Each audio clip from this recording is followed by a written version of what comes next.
नमस्कार दोस्तों सरकारें जो हैं और प्रशासन जो है हर व्यक्ति के ज़रूरतों को पूरा करने के लिए सरकारों ने फाइनेंस कंपनी और बैंकों के साथ में एक टाई अप किया है ताकि हर व्यक्ति की ज़रूरतों को पूरा किया जा सके।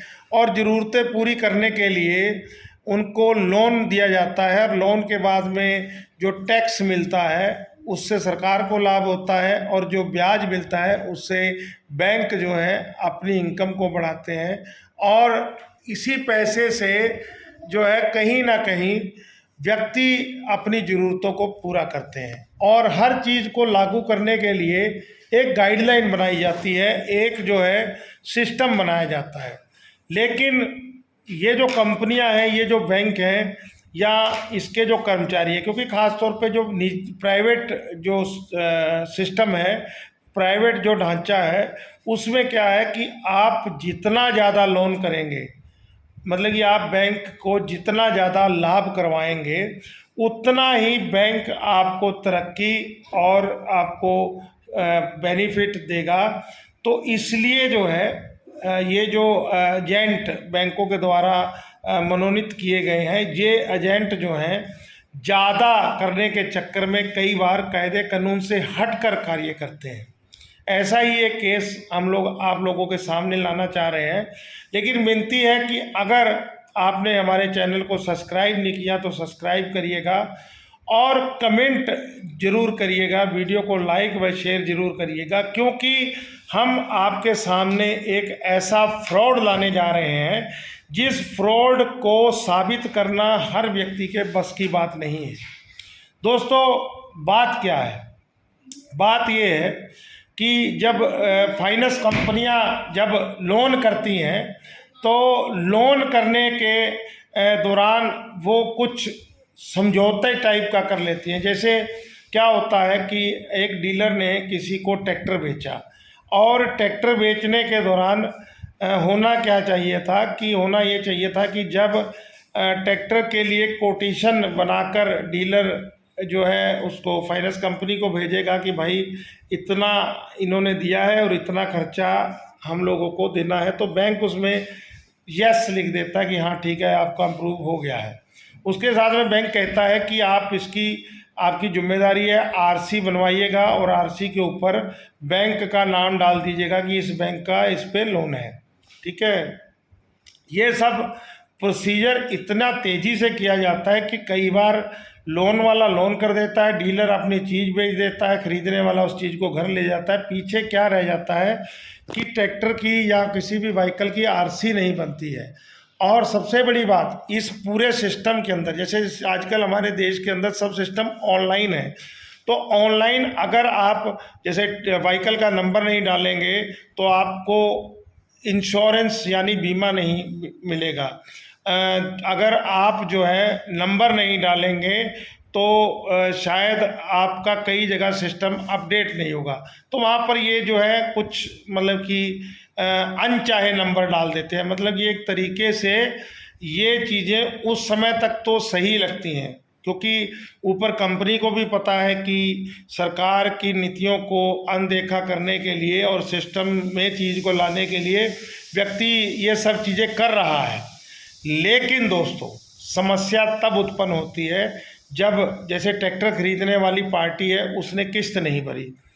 अब किस्त नहीं भरी और लोन करने वाला जो है उसने लोन कर दिया, डीलर ने अपनी चीज़ बेच दी। लेकिन इस सब प्रोसीजर के अंदर जो आपस की नियम और शर्तें लागू हुई थी उस दौरान क्या हुआ कि भारत के संविधान के अनुसार आरटीओ के अंदर उस व्हीकल का रजिस्टर्ड होना बहुत ज़रूरी था और वो रजिस्टर्ड नहीं हुआ। लेकिन बैंक के प्रोसीजर में आरबीआई की गाइडलाइन में कुछ चीज़ें जो फॉलो करनी बहुत ज़रूरी थी उसको जो है झूठा सच्चा लिखा पढ़ी करके उसकी खाना पूर्ति कर दी गई।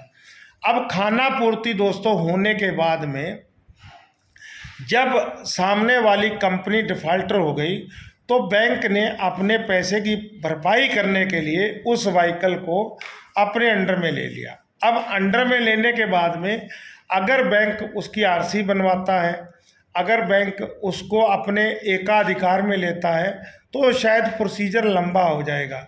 शायद आरटीओ के पास में आपको अपने एकाधिकार को साबित करना पड़ेगा, कोर्ट या कचहरी में अपने एकाधिकार को साबित करना पड़ेगा। तो यहाँ क्या होता है, फिर समझौते की राजनीति चलती है। समझौते की राजनीति ये होती है कि जब आप ऑनलाइन ऑप्शन में उस व्हीकल को सेल करेंगे तो आप उसके नंबर की जगह पे कुछ झूठे सच्चे नंबर डालेंगे, और वहाँ पर जो कि आरबीआई की गाइडलाइन है फार्म 36, जिसके का अधिकार लेने के बाद ही बैंक उस व्हीकल को ऑनलाइन सेल कर सकता है। और इसके अलावा 32, 33 ये भी ऑनलाइन ऑप्शन के लिए आते हैं। इन सब नियमों को साइड में रख के कागजों के अंदर हेरा फेरी करके जो है बैंक अपने पैसे की भरपाई करता है, और सामने वाले को जो है बातों के शब्दों के चक्कर में उलझाता है, और उससे पैसा वसूली करने के बाद में उससे बैंक फॉर्मेलिटीज़ के नाम पे झूठा सच्चा लिखवा लिया जाता है।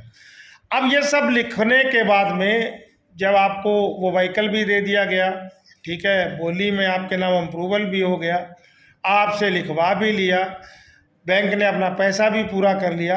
अब जब वो चीज़ अपने नाम ट्रांसफ़र कराने के लिए बंदा जाएगा तो आरटीओ कहेगा कि इन कागज़ों का हमारे लिए कोई महत्व नहीं है।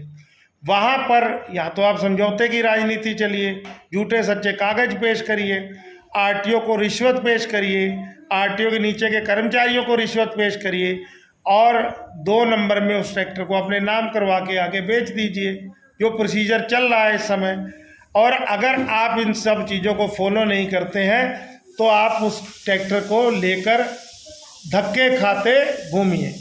ये कहानी हम आपको क्यों बता रहे हैं, क्योंकि इस सब प्रोसीजर में सबसे ज़्यादा जो सही ढंग से अपनी जिम्मेदारी को नहीं निभाता है वो होती है हमारा कानून, और कानून की रक्षा करने वाले हमारे पुलिस के कर्मचारी और अधिकारी और प्रशासन के अधिकारी, जिसमें एसडीएम आएगा, आरटीओ आएगा, डीएम आएगा, और कप्तान आएगा, और कोतवाल आएगा। इसके अलावा रिजर्व बैंक के लोकपाल और उसके अधिकारी आएंगे, क्योंकि पता सबको है कहाँ क्या गड़बड़ हो रही है, लेकिन करना कोई नहीं चाह रहा कि मुझे क्या, मेरे को क्या मतलब है।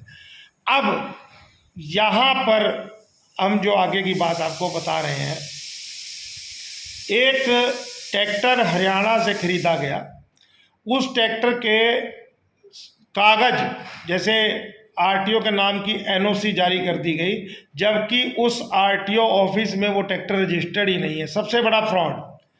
और इस बात को आप लिखित में शिकायत करने पुलिस के पास जाएंगे तो पुलिस आगे से कहती है अरे आपने तो 100 रुपये के स्टाम्प पे हल्फिया बयान दे दिया कि आप कंपनी को जो है दोषी नहीं ठहराएंगे। अब एक बात बताइए, कोई व्यक्ति क्राइम कर रहा है या किसी व्यक्ति के सामने क्राइम हो रहा है, ठीक है, और वो व्यक्ति उस क्राइम को साबित करने या उसको उसकी शिकायत करने नहीं जाएगा, क्योंकि उसने लिख के दे दिया कि भाई हम तो क्राइम को लिखेंगे ही नहीं, हम क्राइम के बारे में बात ही नहीं करेंगे। तो ये क्या है, जिस देश में फेसबुक या सोशल मीडिया पर वायरल होने के बाद मुकदमा रजिस्टर्ड हो जाए, उस देश के अंदर एक व्यक्ति शिकायत करता है पुलिस के पास जाकर, तब भी उसकी शिकायत के ऊपर कार्य नहीं किया जाता। क्यों? क्योंकि जो व्यक्ति जांच करता है उसका स्तर एएसआई का है या सब इंस्पेक्टर का है या कोतवाल का है, लेकिन उसको बैंक के जो है एमडी के साथ में बात करनी है, ठीक है। और एमडी जो भाई फाइनेंस कंपनी है पूरे देश के अंदर जिनकी ब्रांचें हैं, तो उसका एमडी कितना पावरफुल होगा। फिर दूसरी बात, कायदे कानून जो है हर तरीके से, जैसे जाहिर सी बात है अभी कत्ल हो जाए किसी थाने के अंदर या कोई चोरी की डकैती की वारदात हो जाए तो पुलिस ऐसे मामलों को रोज़ फेस करती है, उनको पता होता है। लेकिन ऐसे जो मामले हैं इनकी पूरी जानकारियां ना होने के कारण पुलिस जो है मतलब कि थोड़ा परेशान हो जाती है। तो इस कारण से वो इस मामले से बचने का प्रयास करती है। मैं चीज़ें ये क्यों बता रहा हूँ दोस्तों, हम लोग खुद भुगतभोगी हैं।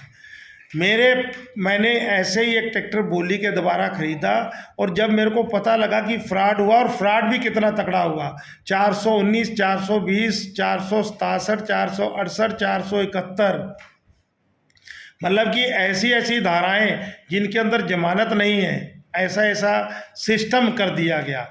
लेकिन पुलिस वालों ने मुकदमा रजिस्टर किया 406 का, अमानत में खयानत।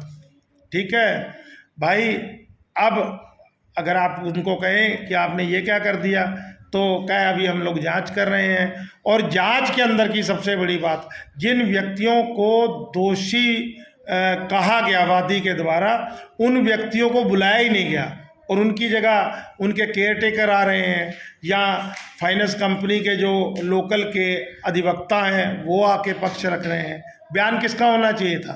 अब वकील तो भाई वादी के पास भी होगा, तो वादी के जगह उसका वकील जाके बयान दे देगा तो चल जाएगा। यहाँ के अंदर की दुर्भाग्य की बात यह है कि जिस व्यक्ति के साथ में फ्रॉड हुआ वो चलकर थाने के अंदर बयान देकर आया है, ठीक है, और जिस व्यक्ति के खिलाफ मुकदमा दर्ज हो रहा है, जिस व्यक्ति के खिलाफ नामजद मुकदमा दर्ज हुआ, उसका अधिवक्ता आके उसका पक्ष पेश कर रहा है। क्यों?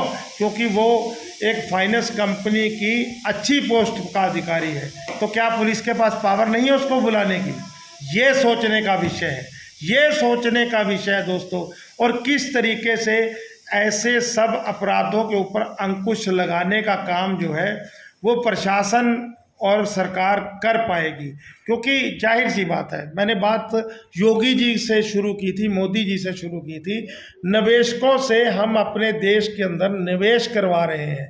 निवेशक जो हैं हमारे देश के अंदर प्रॉपर्टियां लीज पर लेकर या खरीद पर अपने कारखाने या अपनी फैक्ट्रियां लगाकर हमारे यहाँ पर जो है आम जनमानस को रोजगार देते हुए एक अच्छे तरीके से, एक बढ़िया तरीके से रोजगार भी दे रहे हैं और देश को टैक्स भी दे रहे हैं। लेकिन अगर वो चीज़ें सिर्फ दिखावे की हों और एक दिन ऐसा आए कि वो देश की अर्थव्यवस्था को अपने नियंत्रण में कर लें, और जब जी चाहे देश का सिस्टम जो है, देश की जो स्ट्रक्चर है, जो मतलब कि हमारी इनकम का स्ट्रक्चर है, उसको जब मर्जी वो ध्वस्त कर दें और हमारा देश एकदम से जो है मतलब कि आर्थिक रूप से गुलाम हो जाए। ठीक है, तो ये सब कैसे होगा? ये तभी होगा जब हम लोग उन जिनके साथ हम व्यापार कर रहे हैं या जो हमारी ज़मीन का इस्तेमाल करके व्यापार कर रहे हैं, जब हम लोग उनके साथ में सही ढंग से डील नहीं करेंगे। जैसे आरबीआई ने गाइडलाइन बनाई कि आपने लोन कर दिया, अब लोन करने के बाद में अगर किस्त देने वाले के लिए कानून है तो बैंक के लिए भी तो कुछ कानून होगा, फाइनेंस कंपनी के लिए भी तो कुछ कानून होगा। अब एक व्यक्ति से 3 किस्तें टूट गई और उसका जो है व्हीकल फाइनेंस कंपनी या बैंक वाले ले गए। अब पहले असूल के मुताबिक तो मुकदमा दर्ज होना चाहिए था, फिर उसके बाद उसके खिलाफ आदेश होता, तब उसके जो है मतलब कि जो भी प्रॉपर्टी या व्हीकल को वो अपने संरक्षक में लेते, उसके बाद में आदेश के द्वारा ऑनलाइन उसको सेल किया जाता। लेकिन इतना चीज़ कौन फॉलो करेगा? क्योंकि यहाँ तो जो प्राइवेट स्ट्रक्चर में जो कर्मचारी हैं वो भी तो फटाफट मतलब कि अपनी गुडविल बनाने के चक्कर में है, ताकि बैंक उनको जल्दी से जल्दी पदोन्नति दे और ज़्यादा से ज़्यादा पैसा वो कमा सकें। हर कोई कमाने की तरफ लग रहा है, ना ही किसी को कानून से मतलब है, ना ही किसी को देश से मतलब है, ना ही किसी को सिद्धांतों से मतलब है, और पिस रहा है हर वो व्यक्ति जो कहीं ना कहीं अपनी ईमानदारी से अपने सिस्टम को करते हुए, तरक्की करते हुए आगे बढ़ने का प्रयास कर रहा है। क्योंकि शिकायत तो आप पुलिस के पास ही तो करेंगे, कोई और तो संस्था ऐसी है नहीं जिसके पास आप शिकायत करेंगे। मुख्यमंत्री के पोर्टल पे भी अगर आप शिकायत करेंगे तो मुख्यमंत्री खुद तो हर एक शिकायत पढ़ेगा नहीं, वहाँ पर जो उस विभाग के अधिकारी होंगे वो उस शिकायत को पढ़ के उस पर लीपापोची की हुई रिपोर्ट को ही सबमिट कर देंगे, और बाद में फॉर्मेलिटी के नाम पे आपसे पूछ लिया जाएगा क्या आप इस रिपोर्ट से संतुष्ट हैं। तो आप कितनी बार कहोगे हम संतुष्ट नहीं हैं? क्योंकि हर बार शब्दों की हेराफेरी करके ही तो आपके सामने पेश कर दिया जाएगा। अब आप लगा लीजिए कि न्यायालय के द्वारा हस्तक्षेप देने पर फाइनेंस कंपनी के ऊपर मुकदमा लिखा गया तो सही धाराएं नहीं लगाई गई। दूसरी बात, इससे पहले जब मुख्यमंत्री पोर्टल पे आरोप प्रत्यारोप लगा तो दरोगा साहब ने तो यहाँ तक लिख दिया कि अपराध बनता ही नहीं है, और अगर अपराध बनाया गया तो ऐसा बनाया गया कि आप जो है सम्मन तामील करवा दें, आपको उन व्यक्तियों को गिरफ्तार न करना पड़े। क्यों? क्योंकि उनके वकील बहुत बड़े स्तर के हैं, वो कंपनियां पैसे की पावरफुल हैं, उनके जो है राजनीतिक रिश्ते बहुत ज़्यादा हैं। एक व्यक्ति का क्या है, एक व्यक्ति इसी कोर्ट के ढांचे के अंदर उलझा उलझा घूमता रहेगा और एक दिन वो थक हार के बैठ जाएगा कि अब मैं क्या करूं। दोस्तों, ये कंपनियां, इनको सिर्फ जुर्माना ही नहीं लगना चाहिए, इनके ऊपर कुछ ऐसा सिस्टम होना चाहिए कि ये कंपनियां जो हैं, जो झूठे कागज़ों का इस्तेमाल करके आम जनमानस के साथ में ठगी करती हैं, जिनकी नीयत इतनी गंदी है कि करोड़ों और अरबों का बिजनेस करने के बाद में अपनी फंसा हुआ एक व्हीकल जिसकी कीमत में शायद उनको वसूली में 2-3-4 लाख रुपया बाकी लेना होगा, 5 लाख रुपया बाकी लेना होगा, कानून की धज्जियां उड़ाते हुए 420 और कागज़ों की हेरा फेरी करके अपने पैसे की भरपाई कर लेते हैं। और कोई भी व्यक्ति आमवादी की मदद के लिए नहीं आता है। यही हमारे देश का दुर्भाग्य है। तो मैं विनती करूंगा, वीडियो ज़्यादा लंबा ना करते हुए, मैं विनती करूंगा कि मेरी बात अगर आप लोगों के समझ में आई है तो इसको वीडियो को शेयर करिए, लाइक करिए और कमेंट करिए, और इन जो ये भ्रष्ट सिस्टम है, इस सिस्टम को सुधारने में मदद करिए। और पुलिस वालों से भी मैं विनती करूंगा, या तो आप अच्छे तरीके से कार्य करिए, अगर आप अच्छे तरीके से कार्य नहीं कर सकते हैं तो आप लिख दीजिए कि हमारे बस का नहीं है। और अगर आप उसके बाद में, ताकि हम लोग न्यायालय में, हाई कोर्ट में, सुप्रीम कोर्ट में या कोई धरना प्रदर्शन के द्वारा अपनी बात को सही साबित करने का प्रयास तो करेंगे ही, अगर नहीं करेंगे तो कम से कम कुछ ऐसा तो जरूर कर जाएंगे ताकि इतिहास में कोई नाम दर्ज हो जाए। बाकी दोस्तों, आप लोगों से मैं विनती कर सकता हूँ, कृपया इस सारे बेईमान सिस्टम को सुधारने के लिए कमेंट करें। जय हिंद दोस्तों, जय जवान जय किसान, धन्यवाद।